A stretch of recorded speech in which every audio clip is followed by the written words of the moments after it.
মমতা বন্দ্যোপাধ্যায়ের একটি বক্তব্য উল্লেখ করতে চাই। তিনি আবারও বলেছেন যে আমরা হারিনি, আমাদের জোর করে হারানো হয়েছে। এখনও বিরোধী দলনেতা ঠিক হয়নি, ওরা আগে বিধানসভা গঠন করুক। নিজের অবস্থানে অনড় তৃণমূল নেত্রী মমতা বন্দ্যোপাধ্যায়, তার সাফ কথা, আমি গিয়ে পদত্যাগ করব না, রাষ্ট্রপতি শাসন হলে হোক, রেকর্ড থাকুক, ওরা আমাকে বরখাস্ত করুক, আমি চাই সেই দিনটি হোক একটি কালো দিন। তিনি বলছেন যে সেই দিনটি হোক একটি কালো দিন। আমরা জানি যে এই এখনই আমরা যখন কথা বলছি যে তার মেয়াদ শেষ হয়ে গেছে, 12টা 1 মিনিটেই বিধানসভার মেয়াদ শেষ হয়ে গেছে।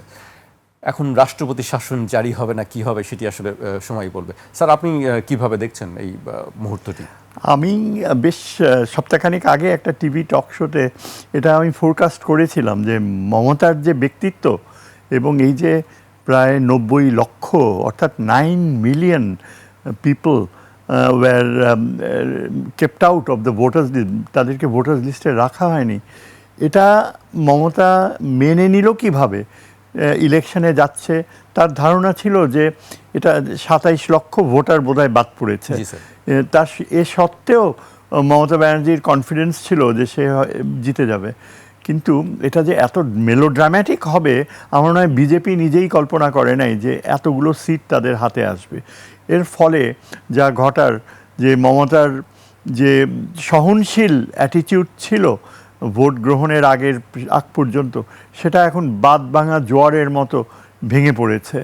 এবং সে তার যে নেচার আমরা জানি, এমন একটা সময় ছিল যে তিনি কংগ্রেস ছেড়ে বিজেপিতে জয়েন করেছিলেন বাজপেয়ীর নেতৃত্বে, এবং বাজপেয়ীর সময় তিনি খুব গুরুত্বপূর্ণ মন্ত্রিত্ব বহন করেছে। বাজপেয়ী তার উপর একটা বড় রকমের আস্থা রাখত। সেই মমতা আজকে যখন দেখতে পাচ্ছে যে আরেকটা চেহারার বিজেপি এমন একটা ষড়যন্ত্র তত্ত্বের উপর নির্ভর করে তারা ভারতের বিভিন্ন অঙ্গরাজ্যে, স্পেশালি নর্থে ইলেকশন করছে, আসামে করা হয়েছে এবং পশ্চিমবঙ্গে ব্যাপক সংখ্যক মুসলমান ও অন্যান্য নিম্ন জাতির, যেমন ওয়েস্ট বেঙ্গলে মাথুয়া হিন্দুরা, যারা একটা বড় সংখ্যায় মুসলমানদের মতো এবং অন্যান্য মাইনরিটিসদের মতোই তাদের ভোটিং রাইটস কেড়ে নেওয়া হয়েছে।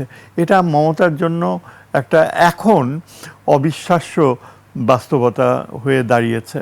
এবং তিনি যা তার নেচার হচ্ছে যে কখনো তার ইতিহাসে, লম্বা ইতিহাসে তিনি সহজে পরাজয় মেনে নেননি। এবং তার যে ব্যক্তিত্ব, এখানে পশ্চিমবঙ্গের একটা ব্যাপক সংখ্যক নারী ও পুরুষ তারা এখনও বিশ্বাস করে যে দিদির আশ্রয়ে, দিদির অধীনে আমরা নিরাপদ বোধ করি। আর তাছাড়া পশ্চিমবঙ্গের সংস্কৃতি, তার সাহিত্য চর্চা, সমস্ত কিছুই একটা বাঙালিত্ব ছিল, এভাবেও অনেক মানুষ চিন্তা করত। তারাও এখন মমতার কাছ থেকে আশা করে যে এটা রেজিস্ট করবে। মমতার অভিজ্ঞতা রয়েছে মোদিকে উচিত শিক্ষা দেবার। এই তিস্তা চুক্তির ব্যাপারে যেমন কোনো সময় মোদির ধারণা মমতা মেনে নেয়নি, তারপর বিভিন্ন সময়ে মোদি যখন পশ্চিমবঙ্গে এসছে হি ওয়াজ অলওয়েজ, যেটাকে আমরা ইংরেজিতে বলি, স্নাপ করেছে মমতা।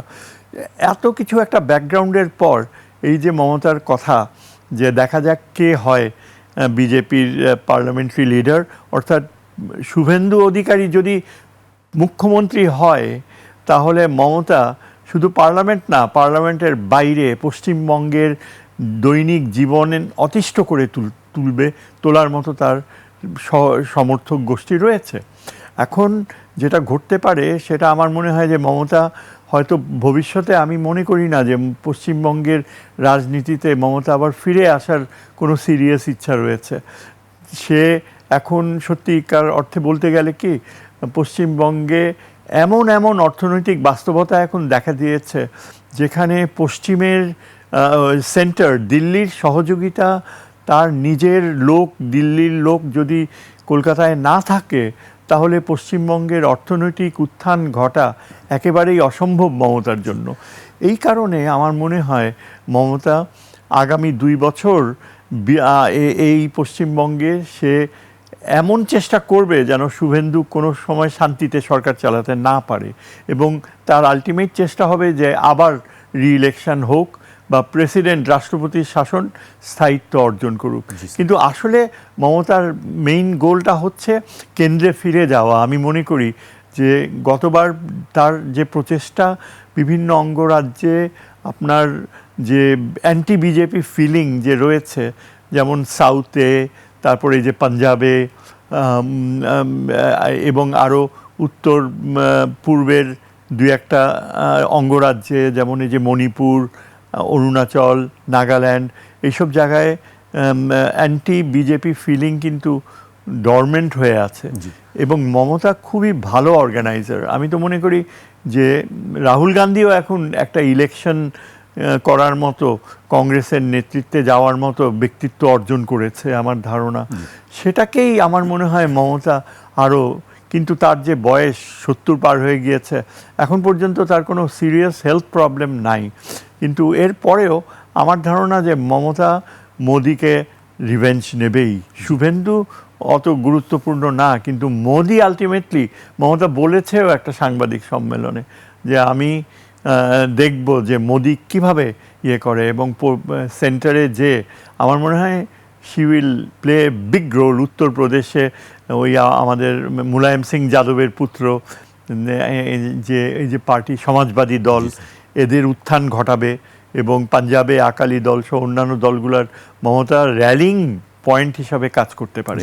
সেটি আমরা সামনে হয়তো দেখতে পাবো, সেই বিষয়গুলো আপনি যেরকম বলছিলেন স্যার।